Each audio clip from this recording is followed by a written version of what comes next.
Hello साथियों, आज हम पढ़ेंगे अपराध के बारे में। अपराध है क्या? अपराध के लक्षण क्या हैं? अपराध के तत्व क्या हैं? अपराध के मानसिक तत्व क्या हैं? अपराध के चरण क्या हैं? ये सारी की सारी चीज़ें हम इस वीडियो में पढ़ेंगे।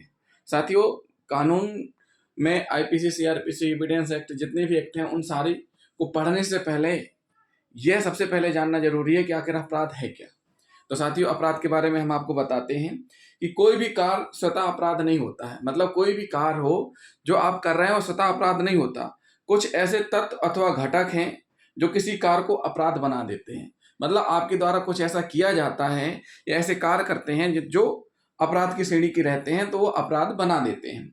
मनुष्य अपने दैनिक जीवन में अनेक प्रकार के कार्य करता है।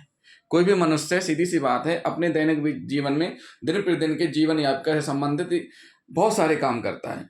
कुछ सद्भावना से करता है तो कुछ दुर्भावना से करता है और कुछ जानबूझकर करता है। साथियों समझना, कुछ कार्य सद्भावना से करता है तो कुछ कार्य दुर्भावना। सद्भावना मतलब अच्छी भावना, दुर्भावना मतलब बुरी भावना, जेलसी भावना, बदले की भावना से। और कुछ जानबूझकर करता है, कुछ काम जानबूझकर ही करता है, तो कुछ व्यवस्था से करता है, कुछ मजबूरी बस करने पड़ते हैं, गलत काम या सही काम जो भी है मजबूरी बस करने पड़ते हैं। कुछ कार्यों से किसी व्यक्ति को क्षति कारित होती है, कुछ कार्य ऐसे होते हैं जिनसे किसी व्यक्ति को हानि होती है, तो कुछ से नहीं होती है। यही सब कुछ ऐसी बातें हैं जो किसी कार्य के अपराध होने का निर्धारण करती हैं, और इन्हीं बातों को अपराध के तत्व कहा जाता है। इन्हीं बातों को क्या कहा जाता है? अपराध के तत्व कहा जाता है।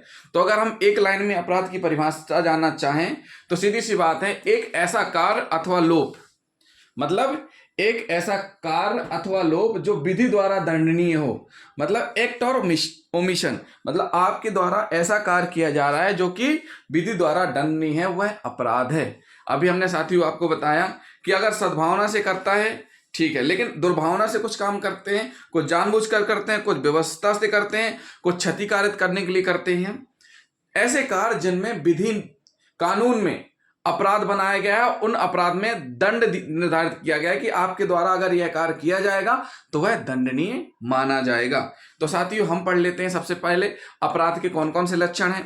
तो अपराध के लक्षण हैं, देखिए, एक अवैध कार्य या लोभ, मतलब जो भी कार्य है अगर वो सद्भावना पूर्वक सही काम कर रहे हैं, लीगली कर रहे हैं, तो वह अपराध में नहीं माना जाएगा। लेकिन वही कार्य क्या है? अवैध है और वो आप काम कर रहे हैं, तो क्या कहला जाएगा?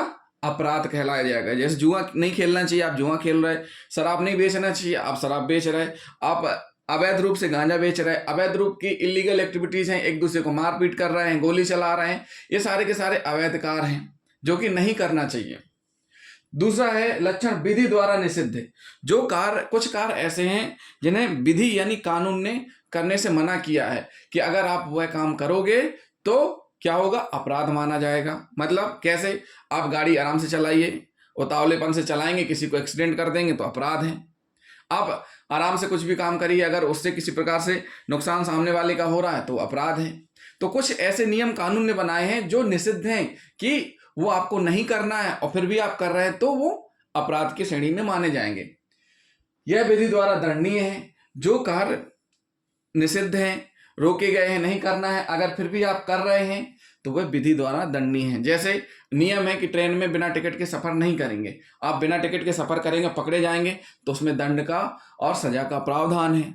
तो जो चीज निषिद्ध है, मना की गई है विधि अनुसार, वो मानिए। अगर नहीं मान रहे हैं तो अपराध है, और अपराध में विधि द्वारा दंडनीय बताया गया है। यह किसी व्यक्ति के वैध अधिकारों का अतिक्रमण होता है। देखिए, अपराध क्या है? एक आदमी है, सीधा साधा अपनी लाइफ जी रहा है, आपने जाकर के उसके घर में कब्जा कर लिया, आपने उसको घर से निकाल दिया, उसके प्लॉट पर कब्जा कर लिया, तो ये क्या हो गया? किसी एक आम व्यक्ति के जो राइट्स हैं, अधिकार हैं, वो उनका आपने अतिक्रमण किया है, तो यह भी अपराध है। यह सामाजिक हितों के प्रतिकूल है। मतलब जो अपराध हैं ये समाज के हितों के प्रतिकूल हैं, मतलब ये सबके हितों के खिलाफ हैं। मतलब वो सही काम नहीं है, उससे किसी का फायदा नहीं होगा, बुरा ही होता है। तो कहते हैं ना, जिनने अपराध किया है उनके घर में जाकर देखो। तो किसी के घर, जिन जिन लोगों ने अपराध किया है, मर्डर किया, उनके घर में जाकर देखो तो उनके घर उजड़ गए, खेतों में फसल नहीं हो पा रही। क्यों? क्योंकि जेल में है। तो सब तरीके से बर्बाद होते हैं, खुद भी बर्बाद होते हैं, प्लस जिसके परिवार की आप मर्डर कर रहे हैं उसका परिवार भी बर्बाद होता है। तो साथियों, ये जो अपराध हैं ये समाज के हितों के प्रतिकूल हैं।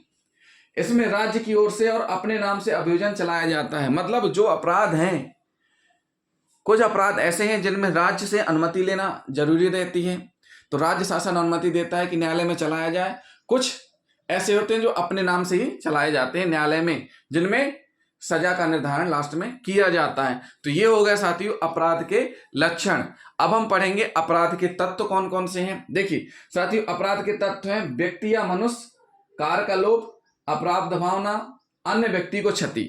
देखिए इसमें क्या बताया गया है कि सबसे पहले व्यक्ति या मनुष्य। साथियों हम आपको सबसे पहले बता दें, जो अपराध का पहला तत्व है वह है कि व्यक्ति या मनुष्य। देखिए अपराध का पहला आवश्यक तत्व किसी व्यक्ति अर्थात मानव द्वारा किया जाना।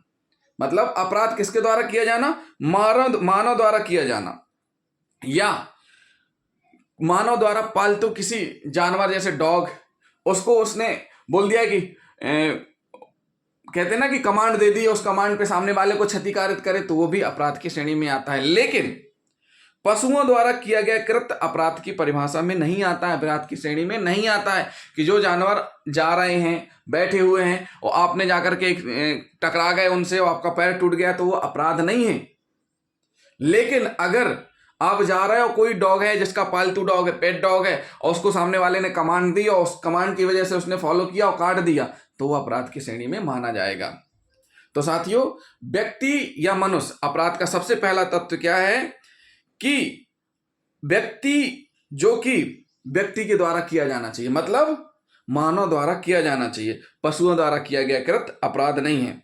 प्राचीन काल में कुछ देशों में अपराध के लिए पशुओं को दंड देने की परंपरा थी। जो प्राचीन काल था उस समय पशुओं को दंड देने की परंपरा थी। एक बार पेरिस में एक सुअर द्वारा किसी बच्चे को क्षतिग्रस्त कर दिए जाने पर उसे जला दिया गया था। ये एक पेरिस की घटना है जिसमें बताया गया है कि एक सुअर था जिसने किसी बच्ची को क्षतिग्रस्त कर दिया गया था, तो उसको जला दिया गया था। इसी प्रकार एक घोड़े द्वारा किसी व्यक्ति को लात मार दिए जाने के कारण उसे गोली से मार दिया गया था। लेकिन भारत में ऐसी कोई व्यवस्था नहीं है। अपने भारत के कानून में ऐसी कोई व्यवस्था नहीं है। इस प्रकार अपराध का पहला तत्व उसे कारित करने वाले ऐसे व्यक्ति अथवा मानव का है जो कोई कार्य करने के लिए विधिक दायित्व के अधीन हो और उसमें अपराध करने की सामर्थ्य अर्थात क्षमता हो। समझिए साथियों कि व्यक्ति जो मनुष्य है, ऐसा मनुष्य जो कोई कार्य करने के लिए विधिक दायित्व के अधीन है। अगर दायित्व के अधीन है और फिर भी वो अपराध कर रहा है तो भी अपराध है, ऐसा कोई कार्य कर रहा है। या जो अपराध करने के लिए समर्थ है, जैसे ऐसा नहीं है कि वो खड़े नहीं हो पा रहा है, वो क्या किसी को मार के आएगा, बिस्तर में पड़ा हुआ है, वो थोड़ी ना जाकर के रोड में जाकर के किसी को गोली चला देगा। मतलब समर्थ हो, तो ये क्या है, माना गया है अपराध। अपराध में व्यक्ति मनुष्य पहला तत्व जो बताया गया है। साथ ही साथ एक चीज और बताई गई है। क्या बताया गया है कि व्यक्ति शब्द में भारतीय दंड संहिता 1860 की धारा 11 के अधीन निम्न लोगों को भी शामिल किया गया है। निम्न को भी शामिल किया गया है। कौन कौन को? कंपनी अगर अपराध करती है तो उसको भी ऐसा व्यक्ति पर्सन माना गया है। संगम अर्थात संघ, कोई संघ है वह अपराध करता है तो वो भी ऐसा व्यक्ति या मनुष्य के द्वारा अपराध किया जाना माना जाएगा। निगमित या अनिगमित व्यक्तियों का निकाय, कोई ऐसा संगठन है जो निगमित अनिगमित है, उसके द्वारा अगर अपराध किया जाता है तो भी ऐसा मनुष्य जैसा अपराध माना जाएगा, जैसा कि व्यक्ति या मनुष्य के द्वारा किया जाता है। तो साथियों ये तो हुआ क्या, व्यक्ति या मनुष्य के द्वारा किया गया अपराध। अब हम पढ़ते हैं साथियों कार का लोभ, मतलब अवैध कार। अवैध कार सीधी सी बात है कि भाई जो चीज आपको मना की गई है वो आपको नहीं करना है और फिर भी आप कर रहे हैं, तो ऐसी स्थिति में क्या होगा, कार का लोभ है, निषिद्ध उस चीज विधि द्वारा बताया गया है कि ये चीज आपको नहीं करना है, फिर भी आप उस चीज को कर रहे हैं, तो वो क्या होगा, कार का लोभ होगा। तो पहला हमने पढ़ा तत्व अपराध के तत्व में व्यक्ति या मनुष्य, दूसरा है अपराध का लोभ, तीसरा हम पढ़ेंगे अपराध भावना। ये भी बहुत महत्वपूर्ण है। अपराध भावना अपराध का एक महत्वपूर्ण तत्व है। अपराध भावना अपराध का एक बहुत ही महत्वपूर्ण तत्व है। अपराध भावना जिसे हम आशय, दुराशय, हेतुक आदि कह सकते हैं। जो अपराध भावना है उसे हम क्या कह सकते हैं? आशय, दुराशय भी कह सकते हैं, हेतुक भी कह सकते हैं। वस्तुतः कोई भी कार्य अपने आप में अपराध नहीं होता है। कोई भी कार्य अपने आप में अपराध नहीं होता। ऐसा हमने अपराध की डेफिनेशन और अपराध के लक्षण में भी हमने आपको बताया है। तो वही चीज अपराध के तत्व में कि ऐसा कोई भी कार्य अपने आप में अपराध नहीं होता है। वह तो आशय अथवा दुराशय मेन सरिया है जो उसे अपराध बना देता है। करने वाले का इरादा, करने वाले का दुराशय, करने वाले की भावना जो रहती है वो उसको अपराध बना देती है। दूसरे शब्दों में हम कह सकते हैं कि कोई भी कार्य तब अपराध नहीं होता है जब तक कि वह दुराशय से नहीं किया गया हो। हम रोड से निकल रहे थे, गलती से धक्का लग गया, गिर गया, हमने उठा लिया, ये मिस्टेक है। और अगर वही आपने जानबूझ के धक्का दिया और गिरा, फिर चोट आई, तो यह अपराध है। मतलब कार्य में दुराशय का होना बहुत जरूरी है। तो साथियों, ये हमने आपको क्या बताया? दुराशय के बारे में बताया। अपराध की भावना मतलब अपराध के तत्व में अपराध भावना के बारे में हमने बताया। साथ ही साथ हम साथियों एक चीज और हम आपको बता दें कि अन्य व्यक्ति को क्षति, देखिए अपराध के तत्व में, अपराध के लक्षण में यह जरूर है कि अन्य व्यक्ति को क्षति हो। अन्य व्यक्ति को क्षति कैसे हो सकती है? या तो शारीरिक क्षति हो सकती है, या मानसिक क्षति हो सकती है, या संपत्ति संबंधित क्षति हो सकती है। क्षति तो क्षति ही होती है। तो साथियों, शारीरिक संपत्ति मतलब अन्य व्यक्ति के साथ मारपीट करना, संपत्ति संबंधित उसकी संपत्ति लूट लेना, उसकी छवि धूमिल करना, ये सारी की सारी अन्य व्यक्ति को क्षति पहुंचाने से संबंधित आ जाता है। अब बात करते हैं हम इसी चीज में, हम थोड़ा सा देख लेते हैं। क्या देख लेते हैं साथियों? अपराध के मानसिक तत्व भी हैं कुछ। अपराध के मानसिक तत्व कौन कौन से हैं ये हम जान लेते हैं। तो ये तो अभी हमने पढ़े अपराध के तत्व, मेन तत्व। इसी में बताया गया अपराध के मानसिक तत्व कौन से हैं। तो साथियों, अपराध के मानसिक तत्व हैं, अभी हमने जो बताया, अपराध करने का आशय, अपराध करने का हेतु, उसका उद्देश्य क्या था, दुराशय यानी कि दुर्भावना क्या थी, ज्ञान, अपराध करने का ज्ञान हो सामने वाले को, इनोसेंसी निर्दोषिता, और तथ्य की भूल, विधि की भूल, ये मानसिक तत्व हैं जो कि अपराध के हैं। इनमें से साथियों सब अभी हमने बता दिया, आशय हेतु के बारे में बता ही चुके हैं। अब हम पढ़ लेते हैं दुराशय को थोड़ा डिटेल में, अपराध भावना को। अभी हमने अपराध भावना पढ़ा है, लेकिन थोड़ा सा और डिटेल में जाते हैं तो हम अपराध भावना को और पढ़ा देते हैं। अपराध भावना कैसी होगी? अपराध की भावना मतलब जो व्यक्ति अपराध करने जा रहा है, जो व्यक्ति अपराध करने जा रहा है वह स्वेच्छापूर्वक करेगा, उसका एक आशय होगा, उसके अंदर कपट भी हो सकता है, बेईमानी पूर्वक भी होगा, भ्रष्ट रूप में भी होगा, द्वेष भाव यानी बदले से भावना होगी, लंपटता से होगा, उतावलेपन से होगा, उपेक्षा से होगा।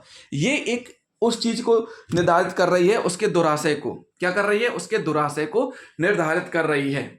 ज्ञान, कोई भी अपराध है, आपको पता है कि ऐसा करेंगे तो ये अपराध है, किसी के साथ मारपीट करेंगे अपराध है, फिर भी आप कर रहे हैं, तो ये सारे के सारे अपराध के मानसिक तत्व के अंतर्गत आ जाते हैं। अब साथियों हम पढ़ लेते हैं अपराध के चरण, कि अपराध के चरण क्या हैं। तो अपराध के 3 चरण हैं, आशय, तैयारी और प्रयत्न। तो साथियों, आशय का मतलब क्या होता है हम सबसे पहले पढ़ लेते हैं। आशय, आशय अपराध अर्थात आपराधिक कृत्य की प्रथम एवं प्रारंभिक अवस्था है। आशय क्या है? आपराधिक कृत्य की प्रारंभिक अवस्था है। वह आशय ही है जो व्यक्ति को अपराध करने के लिए प्रेरित करता है, लेकिन केवल आशय से अपराध गठन नहीं होता है। अर्थात आशय के साथ साथ कुछ और भी क्रियाएं आवश्यक होती हैं, जैसे तैयारी और प्रयत्न। मतलब कोई भी अपराध आशयवश से अपराध घटित होना नहीं हो जाता है, इसके लिए क्या जरूरी है? साथ में कुछ और भी क्रियाएं हैं, कुछ अपवाद हैं, बाकी हम उसके बारे में और हम बताएंगे डिटेल में। तो साथियों सबसे पहले हम इसमें पढ़ लेते हैं कि तैयारी। अभी हमने क्या बता दिया? आशय, आशय क्या होना चाहिए? अपराध करने का, लेकिन आशय के लिए जरूरी नहीं है। तैयारी, तैयारी से मतलब है अपराध की दूसरी अवस्था तैयारी, मतलब प्रिपरेशन। अपराध कारित करने का आशय निर्मित कर व्यक्ति उसकी तैयारी में लग जाता है। मतलब आशय बना लिया कि हमें यहां लूट करनी है, अब उसकी वो तैयारी करेगा। तैयारी कैसे करेगा? कि वो सोचेगा कि उसको साधन जुटाना है, प्रबंध करना है। साधन जुटाना है, कौन कौन से साधन चाहिए और किस प्रकार से मैनेज करना है, किसी से रेकी करवाना है या किसी को देख रेख के लगाना है, तो ये हो जाते हैं, प्रबंध करने में आ जाते हैं। उसके बाद आता है प्रयत्न। प्रयत्न अपराध के चरण, तीसरा चरण क्या है? प्रयत्न। अपराध की अंतिम अवस्था अर्थात प्रयत्न चरण, इसे प्रयास भी कहा जाता है। प्रयत्न को प्रारंभिक अपराध माना गया है। क्या माना गया है? प्रारंभिक अपराध माना गया है। जब व्यक्ति आशय एवं तैयारी कर लेता है तब वह प्रयत्न की ओर बढ़ता है और प्रयत्न के साथ अपराध पूर्णता की ओर अग्रसित होता है। प्रयत्न करता है, प्रयत्न में या तो अपराध आधा होगा या अगर पूरा हो गया तो पूरा अपराध हो गया। अभियुक्त का कार्य प्रयत्न अथवा अपराध की पूर्णता की दिशा में तब माना जाता है जब वह ऐसा अंतिम कार्य हो जो वैधानिक आवश्यकता के रूप में अभियुक्त द्वारा अपने वांछित परिणाम को पाने के लिए आवश्यक हो। तो साथियों, इसमें भी कुछ तत्व बताए गए हैं। क्या क्या है? अपराध करने की अपराध भावना, मतलब जो प्रयत्न है, प्रयत्न के अंदर क्या क्या है? अपराध करने की अपराध भावना, दुराशय।